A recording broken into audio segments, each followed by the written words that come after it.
welcome to another edition of Gleams of the Morning podcast. I'm your host, David. Today's lesson is titled, Reverse Blessings, Why Christians Shun Cussing. Finally, brothers, whatever things are true, whatever things are honorable, whatever things are just, whatever things are pure, whatever things are lovely, whatever things are of good report, if there is any virtue, and if there is anything worthy of praise, think about these things. Philippians 4:8 WEB. Have you ever seen those old cartoons with animals like Porky Pig or Sylvester the Cat?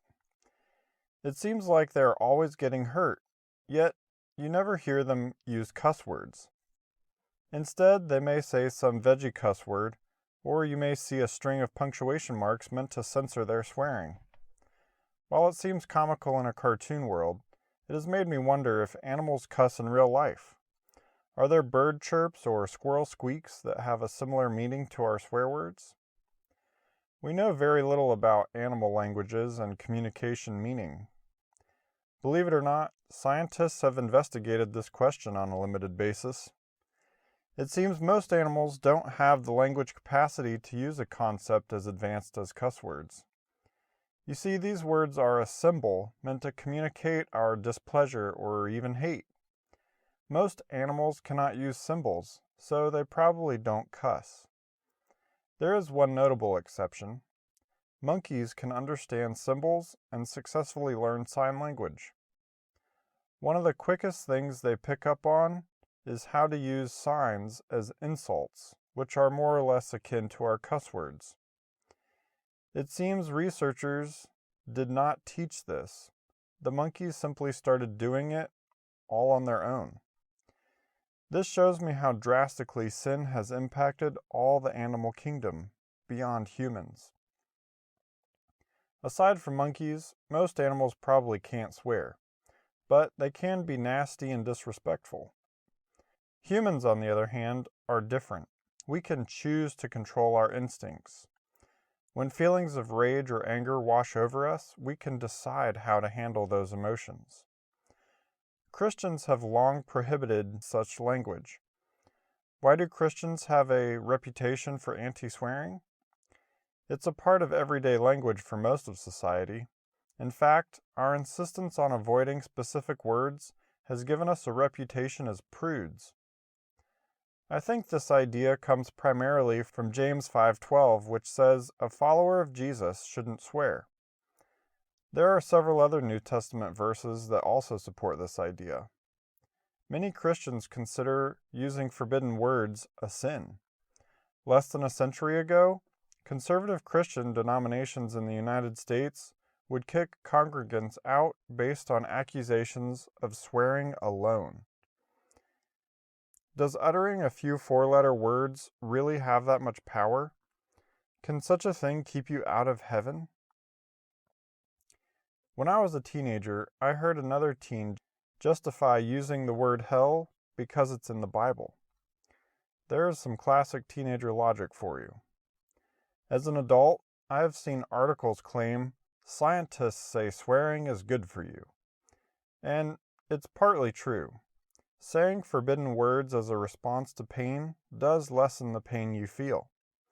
Smashing your finger with a hammer is probably one of the few times you've uttered a swear word if you grew up in a church. Or, if you have road rage like me, and you're alone in the car, words you forgot you knew sneak out of your mouth. My pastor calls these reverse blessings. The thing many of these sensational articles neglect to mention is that the dulling effect on pain is less effective or non-existent if you use cuss words a lot. So it turns out, science hasn't really proven it's good for you. Alternatively, yelling can provide similar pain reduction.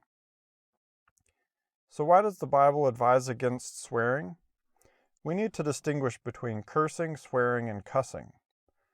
Although often used interchangeably, they are different. Cursing simply means placing a curse on someone or wishing them ill fortune. Such an action is unfitting of a Christian who is supposed to turn the other cheek. Swearing means placing oneself under an oath. Although verbal oaths don't hold much weight in an age of paper contracts, Jesus encourages his followers to simply let your yes be yes and your no be no. You don't know the future, so you should avoid placing yourself under an oath in the heat of the moment. Finally, cussing simply means to use bad or forbidden words.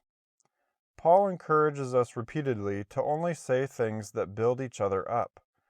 Cuss words are so frequently used to be rude or disrespectful, it's only logical Christians would be against such language. Saying one four-letter word, especially by accident, will not send a person to hell. God is not petty or looking for one little slip-up. But when we slip up, it is wise to ask his forgiveness and perhaps of those around us too. Another reason to avoid such language is that it's often perverted. It's important that Christians avoid saying foul or perverted things. Paul said in the key text to focus our thoughts on pure things. Here's the problem. Christians have historically focused too much attention on the words that should or shouldn't be said, and not enough on the way words are communicated. Saints in the church will shame someone for using a four-letter word, then turn around and gossip about it to other church members. I believe the Bible also condemns gossip. So the problem is that we tend to strain out a gnat and swallow a camel. We have done such a good job of condemning cuss words that we are famous for it. There is a false humility behind never using certain words. What about gossip, slander, sexual immorality, hate, anger? Are we avoiding and condemning those types of speech equally? Which is worse, a parent who yells angrily at their child at the top of their voice, or one who uses swear words in front of them? Angry speech is a reverse blessing no matter what words you use. So is hateful, immoral, and gossipy speech. We need a bit less emphasis on what words we shouldn't use and more on what words should be used and how they should be communicated. Instead of saying angry things, try to speak more affirmations. Instead of gossip, pray a blessing on that person. Here is something to try. You may have some go-to veggie cuss word that is bland and cliche like shucks or darn. Instead, use a veggie word or phrase that is humorous. Next time you stub your toe or smash your finger, you could say, banana shenanigans. Next time someone cuts you off on the road, try fudge nuggets. When you say these funny words aloud, it will make you smile and reduce your anger in the moment. We need to avoid focusing solely on words that shouldn't be said in favor of respectful discourse in an appropriate and uplifting manner. That is what Paul meant by Ephesians 4:29. Let no corrupt communication proceed out of your mouth, but that which is good to use for edifying, that it may minister grace unto the hearers. Here's a question to ponder. Who is the Holy Spirit encouraging you to apologize to for harmful or hurtful words? Will you do so this coming week? Thanks for listening. If you haven't yet, be sure to subscribe to my podcast on whatever platform you listen on. Have a great week.